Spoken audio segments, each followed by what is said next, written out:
Greetings, and welcome to another episode of Babylon with Vampa, the show where me, Vampa and my co-host Ed McMahon invite all sorts of creative people from the Detroit area down to the lair to talk about their craft. If you like what you see on the show, please don't forget to like, subscribe, follow, share, do all the things that makes the algorithm happy. So, before we get started, I always like to ask my good friend Dad how he's doing. So, Dad, what's been going on this week with you? Oh, nothing much. Do you notice anything different about me?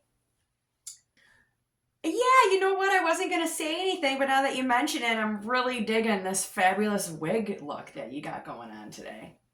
Oh, I was referring to the fact that I got my teeth whitened. Is it very obvious that I'm wearing a wig?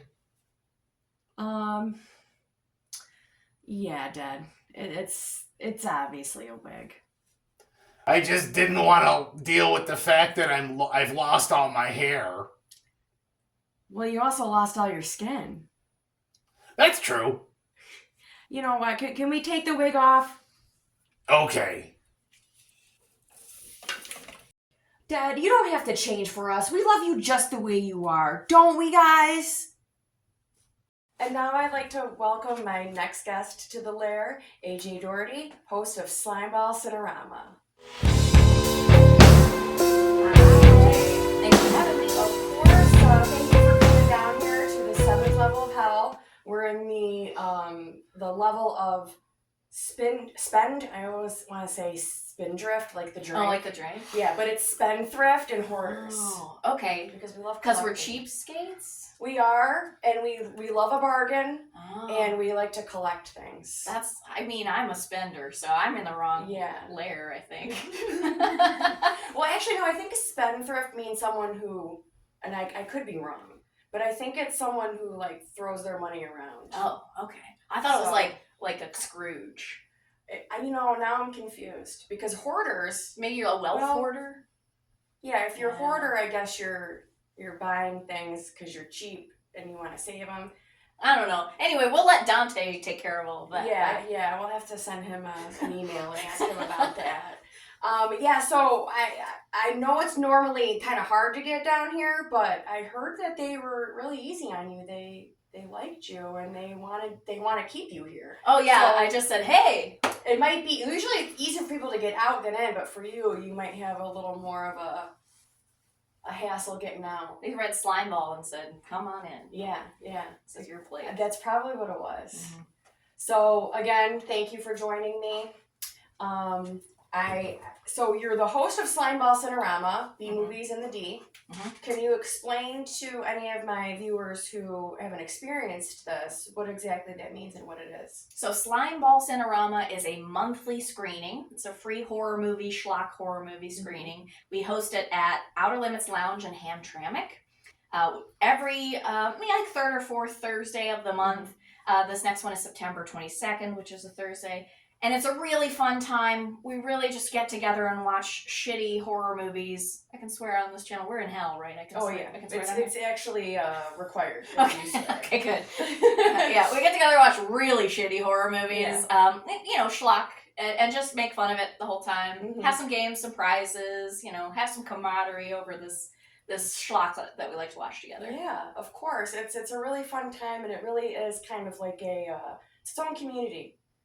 That's the goal. And it's cool to go and to meet like-minded people who also want to watch the same sort of shitty movie. Absolutely. Or shitty in a good way. Shitty in a good way. Yeah. Right. Most of these things, so I'm curating the selections, and I try to do themes, and most of the time it's, what does this month mean to me, or what would fit in this month. Okay. So, for instance, the first showing that we had was Night of the Creeps. And I wanted to show that first because it was the first movie that I saw at a midnight screening in Seattle that inspired me 6 years ago to do Slimeball Cinerama. Very cool. So I said, that's going to be my first screening. So, so things like that. I try to curate the selections based on what the movie means to me and what the month, I associate it with. Cool. So that leads me into my next question. What inspired you to start doing this? So in Seattle, I saw a midnight screening of Night of the Creeps at a local cinema, and it was hosted by a drag performer there, and she was absolutely incredible. And I was like, wow, I could do this. Maybe I won't do drag, and that would be amazing, but, maybe I'll just, get up there, show a movie, really start that sense of community that you mentioned. And, just find a venue and host some things. And so I said, it took me 6 years, but I just said, I'm going to do that. And, I had some contact with some folks in the area. My friend Terrence, shout out to Terrence. He was like, yeah, you could totally do that, right? Just like getting some people behind me, some courage to reach out to venues and start a website and just get this thing rolling, getting the thing going, and it happened. So this is are going to be our 4th event, and so I'm really excited about it. I'm excited to keep it going every month. I when you first started doing it and you put your logo on Instagram, and I think you started following Vampa, I got so excited instantly. I was like, what is this? I love the logo. I love the name. This is going to be cool. So do you know what the name is inspired by? No, that's actually my next question. Great. Okay, so have you ever seen Sorority Babes in the Slimeball Cinerama? No. Stars Linnea Quigley, Scream Queen Extraordinaire. It is just schlock to the max. Yeah. That's absolutely what we're going for. Okay. And so I thought, what could I do that involves slime, which is my hair color, my signature color, plus, horror schlock. And so, Slimeball Cinerama. Perfect. I love it. So you talked about this a little bit. About with the movies that you choose to screen, you usually like to think about the month and what it means to you. Do you have any other requirements for the films that you pick? I'm pretty conscious of triggers, right? So I know when you like horror, you have to be a little bit forgiving, and especially old horror that has some very dated themes. I'm usually pretty conscious of themes that might make people extremely uncomfortable. So often I'll choose based on what is a crowd pleaser. Right? Like, you want to show up and have a good time. You don't want to be bummed out. You're not going to this horror movie to be like, ugh, I don't like this, right? You're going to have a good time. And so that's a big part of it. I'm not here to be bummed out. I'm not here to make anybody have the worst night of their life. It's, let's have a good time. Let's feel a sense of enjoyment. But often I'll tell my folks who are, is this movie for me? Go to doesthedogdie.com. Incredible resource for every kind of trigger on the face of the planet, for every piece of media. So if you're ever worried about any slime balls showing that you're not quite sure if it's for you, that's definitely a resource to check out. Good. Thank you for sharing that. What is your holy grail as far as movies you'd like to screen? Double feature Reanimator and Bride of Reanimator. I want to call it the Reanimarathon. That's great. Right. So that, I'm thinking, maybe for my birthday, which is February 15th, so like a Valentine's Day. Perfect. I think, right? Perfect. Be on the lookout for that one. Absolutely. That'll be fun in February. Valentine's Day. I've never seen Bride of the Reanimator for some reason. I've seen Reanimator multiple times, I believe, but I'm like bad at franchises where I'll stop at kind of the first one. I just recently watched this last, a few months ago maybe, we watched all the Phantasm movies. Oh. And you fell down that rabbit hole. I did.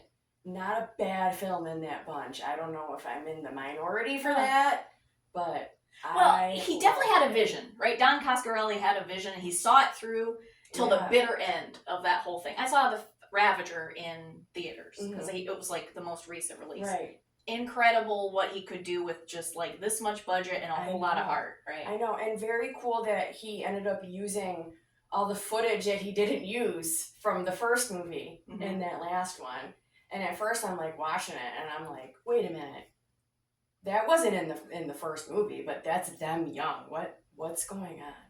But then I did my little Wikipedia research And I realized that's what he had done. He had shot like a whole other movie's worth of footage. Yeah, some spendthrift to bring it back to the lair of hell we're in. Yeah. That's a great one. I would recommend Bride of Reanimator. It is a Brian Usna directed film, so not a Stuart Gordon directed film. So there are some differences in tone, but I personally love that movie. Yeah. I love the gore effects are fantastic, but it also deepens the relationship between Herbert West and Dan Kane, which was always kind of strange to me in the first movie, but you see more of it in the sequel. And I like to think there's something there. There's something in my heart says something's going on between Herbert and Dan, and I love to see queerness and horror. So right. I recommend Bride of Reanimator. I don't think I've heard a bad thing about that one, but I think I'm gonna wait to watch it and watch it with a cool group of people. Absolutely. At Outer Limits. Yeah, and Jello hearts or whatever I'm gonna bring. I hope they're Slimeball green. Oh yeah, that's a great idea. Reanimator green. Same green. Yeah, everything we can do for it. Right. Are there any more movies in that franchise? Or there's Beyond Reanimator, which was like 2004-ish, I think. That was like a made-for-sci-fi, very low-budget Spanish production. Certainly a drop-off in quality, but it sounds like you're not a franchise completionist, but if you are out there, viewer, maybe give it a shot, but definitely lower your expectations. I can be like, with the Friday the 13th movies. I love all those. What's your favorite Friday? That's so hard. It is so hard. Like, I want to say 5. New Beginning. Yeah, but I love 3 and 4 and 6. Pretty much the only one I don't really like that much is the I think 7, the one with the psychic girl. That one's like kind of disappointing. If you watch them all like in a row, you got 1 which starts it all off, and I don't really rewatch that one that much. It doesn't have a lot of rewatchability to me. Same with 2. But once you get into 3, and it's like the Jason we all know and love, and it's a lot of great iconic scenes in that one. And then 4 and 5 and 6 are just like so good, like as a trilogy. 4, you got the Crispin Glover factor. Yes. So for me, and the Corey Feldman factor. I know. So both of those.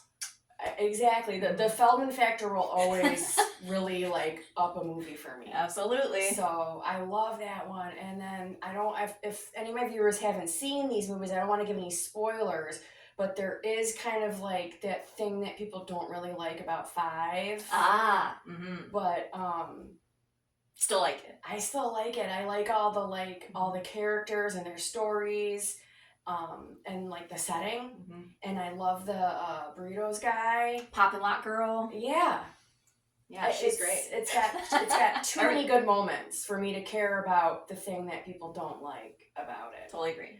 And then the one with the guy who's hunting him, Creighton Duke. Yes, that would be Jason Goes to Hell. Yeah, that one's super fun and like very different, I think, from them. A good turning point. It kind of had to be. I think that was the first time they couldn't use the Friday the 13th branding, so it had to be a whole new type of movie. That's right. Yeah. Yeah, and I loved that one had some real like body horror elements and like some spiritual like lore crap going on in that one. Yeah, and then of course there's like a sting, an FBI sting at the beginning of the movie that always makes me laugh my tits off. God, yes. Yes. And I even love Jason X Goes to Space. A brilliant cameo by David Cronenberg in that one that every time I see, I'm like surprised again that he's there. Do you get shivers? I do, yeah. Shivers. Great. Nice. But yeah, franchises. That's probably my favorite.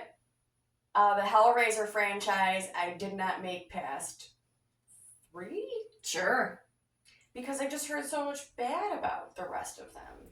You're right. So it's not really, inspiring to me. No, they're terrible. The only one maybe worth your time in that is it was the last, I think, theatrically released Hellraiser movie. And it has the most to do with the lore. Mm-hmm. Everything else was kind of just a script they picked up and slapped the Hellraiser name on it and Mm-hmm. rushed it out to direct-to-video. But 4 has some terrible yet interesting ideas in space, in the past, in France, in modern day 90s Hellraiser times. Like, they're playing with some interesting ideas. It does suck. Do not get me wrong. Hellraiser Bloodline sucks. But it's interesting. Yeah, and so we're way off anything I was going to ask, but I love this franchise talk. Another one of my favorite franchises, and I don't know if I'm a hot take on this, is Psycho. Oh yeah, there's some great Perkins directs some of that. Yeah, and I personally like 3 more than the first one.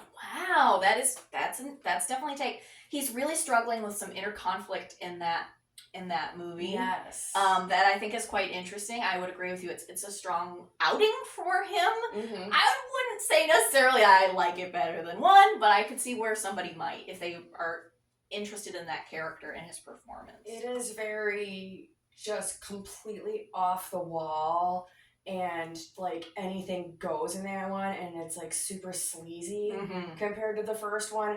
And I think the second one kind of dips its toes in a little bit of sleaziness, but the third one is where you're like, oh boy, gross, you know. And then 4, of course, is good too. With the he's like calling in the radio show the whole time and telling his story, and there's like, of course, all this like sleazy incestuous stuff happening, and yeah, that one's good too. Those are a real good time. I enjoy those. Yeah, it's really that nobody ever thinks of that as a franchise. I don't think. No, because you know Hitchcock did the first one, and he's like considered one of the greatest, right? So you know it kind of starts and ends with him. And then the next 3 are just completely different types of productions. They just really go off the deep end. If he could get away with more sleaze, do you think he would have? Hitchcock? Maybe, because I think about his last film, or one of his last films, was Frenzy. And that movie's a little sleazy. Oh, great. Yeah. Yeah. So, and that was like 74 or something like that, 72, I don't know, I'm sure someone will want to correct me. And everything we know about the man himself would lend me to believe that, yeah, if he could, maybe he would get away with some more. Yeah, he definitely had some sleaze in his heart, so I don't... Along with some meatball sandwiches, I think. It was meatball sandwiches and sleaze. Yes, true. But, that's my take on franchises. I don't know if are there any more that you like? That I like. I love the Chucky series. Oh my god, I forgot about that. Yeah, I mean, same. It's just one guy's dogged commitment to his character for years now, and his commitment to camp and to queerness and to like just what it means to be a human being, and like there's just everything in it, like chock full, plus all the murder and violence and mayhem and ridiculousness that you want out of that stuff. I think it's fantastic. I agree. Did you watch the show too? Oh yeah, love it. Love it. And they really just lean in, and everybody's so committed. Jennifer Tilly, my queen, is so committed. She's fucking awesome. Isn't she the best? Yes. I love her. Yeah. Love you, Jennifer, please. If you're ever listening. If you're listening, Jennifer, we love you. Yeah. I hope they do a new season of that. They left that on a cliffhanger, and it was ambiguous whether or not they were going to return. So I hope that happens. The John Waters character in not only Seed of Chucky, but especially the show is like, I was just like falling out of my chair. I was like so excited to see it. I love John Waters. Me so too, much. same. So do you have an all-time favorite movie? And if you do, what is it? Oh no, it doesn't even fall into the Slimeball Cinerama category. It's Back to the Future. My favorite movie. Yes. Okay, yes. awesome. So I mentioned the Crispin Glover factor earlier. Mm-hmm. That lends itself to this movie as well. Mm-hmm. But no, Back to the Future is. I didn't even see it as a kid. I didn't see it until I was a teenager. Go figure. A lot of people have that nostalgia for it as like a child growing up. I didn't even see it till it was on like TV, and I was a teenager, and I was like, oh, hey, this is good.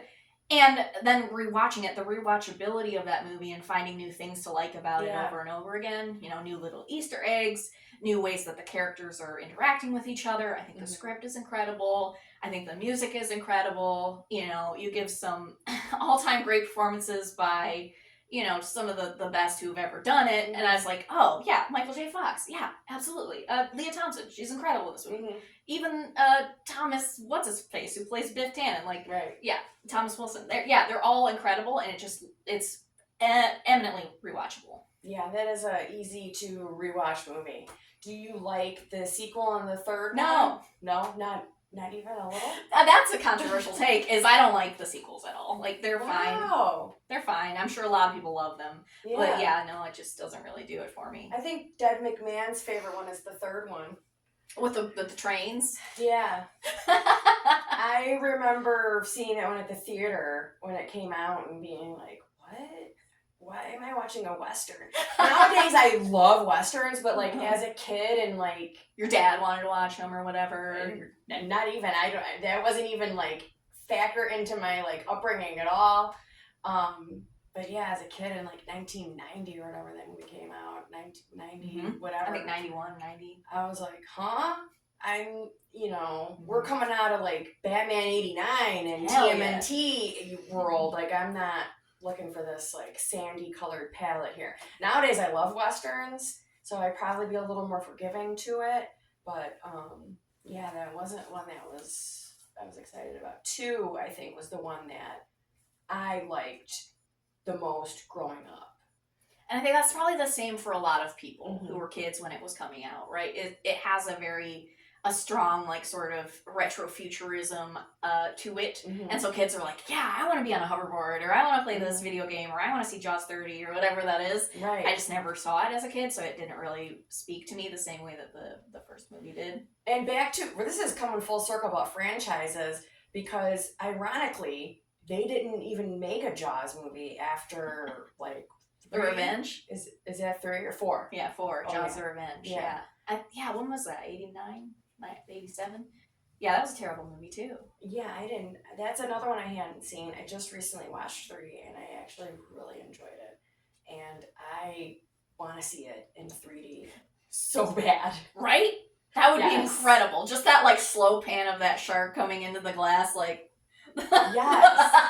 And I love and all these 3D movies do it too. Friday the 13th 3 did it. Nightmare on Elm Street 3 did it. Or it wasn't 3, I don't think that was the 3D one. No, that was Freddy's Dead was a 6 that had the 3D elements. I don't remember the number. Does Dad remember what number that was? Freddy's Dead is part 6. One of my favorite movies. 6, yeah. They all do those like hokey like things where like someone has like a broom and they like put it into the camera, or like, you know, they're doing a yo-yo. Yeah. Yeah, it's so terrible. You can just totally tell what they're doing, you know, when you're not watching it 3D. So I just want to, double feature of like Jaws 3 and like Friday the 13th 3. Yeah, absolutely. 3D. And then, like, if anybody's still watching, Freddy's Dead Part 6. Yes. If you're still here. If you're still around. That would be so fun. Absolutely. So, as far as going back to Slimeball Cinerama now, what's next? Okay, so our next show is September 22nd, and the doors are at 8:30. It's at Outer Limits Lounge. And because it's September, it is our back to school special. Okay. So it's going to be a pajama party because we're showing Slumber Party Massacre 2. Great. And so Slumber Party Massacre 2 chosen because the first one is an achievement. Don't get me wrong, love it. Played a little straight for me. Okay. 2, camp. Because it's got the Rockstar guy. Got the Rockstar guy. Yeah. Illich. He's Mike Illich's kid, right? So he's got a Detroit connection. Really? Yeah. He's a Detroit royalty. Wow. Yeah, and apparently some sort of like synth wave record too out there floating around from this kid. Really? So yeah, so absolutely like the great connection to Detroit area. Little campy, a lot of campy. Just absolutely insane time. But yeah, so wear your best pajamas. Come on down to Outer Limits Lounge. grab a seat if you can find one, because we've had like standing room only after 8:30, so you want to come early for sure. Early. So I know the first Slumber Party Massacre is directed and written by a woman. Is this one too? Sure is. It's not the same woman? Not the same woman, but definitely directed by a woman. They did a lot of work to keep the franchise, I think, in the hands of women. It loses that element as we start to get into Sorority House Massacre and things like that. Gets sleazier and more exploitative for the sake of exploitation, and not as like parody or satire. But 2 is that special sweet spot where it's like we get the satire, but we also want it to be high camp. It's perfect. I'm excited about that one because, like I said, I don't know why I don't follow through with a lot of franchises. I want to. I've seen Slumber Party Massacre a couple times. Really enjoyed it. Great movie. And so I'm ready. I'm primed and ready for 2. So you're gonna have a great time. It's outrageous. Are there any other future plans or things to look for from Slimeball? So we do know that in October we're gonna do a very spooky special episode. So there are a handful of really great, horror movies set in the Halloween time. If you could, think of a Slimeball perfect horror title, does any come to mind for you right off the bat? A Slimeball title for Halloween for specifically. Halloween? I'm drawing a blank. I think because I'm just on camera and you asked me. Right, you're the host. I'm the one just like, hey. No, you're turning the table. Yeah. Well, keep that in mind, that it will be, around that sort of like, it's a Slimeball specific kind of movie. It is a Halloween title. Leave it at that. Perfect for Halloween. Okay. November, not sure yet. I'm not sure if I want to lean into the Thanksgiving thing. Not so much. But Christmas, Silent Night, Deadly Night. Maybe 1, maybe 2. Not sure yet. 2 has Garbage Day. But 1 is perfect. So, I don't know. I've never seen the Silent Night, Deadly Nights. That was going to be one that I make sure I watch this year. My favorite Christmas horror movie is Christmas Evil. Oh, Christmas Evil. I haven't seen that one. That's a one I have not seen. Oh my goodness. I think that you would love it. Oh, maybe I should consider. Yes, it is very schlocky. It's laugh out loud, hilarious. It's the ending is, I've never seen an ending like this ending. All right. Well, that's an endorsement. I'm going to have to check that out. Yeah, all right, Christmas Evil. Check watch that it out. one out. So Silent Night, Deadly Night, I'm excited to see. How far in advance do you plan your movies? A couple months, because I want to make sure that they're available to me. I want to make sure that I get the artwork and promotion created. I want to make sure I get the date at Outer Limits, because they got a lot of great stuff going on all the time. At least a couple months in advance. Do you normally do them like the second to last Thursday? Yep, second to last Thursday, third or fourth Thursday of the month. Just depends. Okay.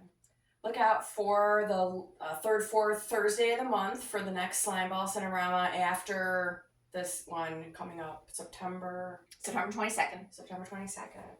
Yes. So do you have any plans to eventually get your own place or theater? Or is this... Whoa. You're asking me if I'm ambitious. The answer is, I barely got this thing going. So...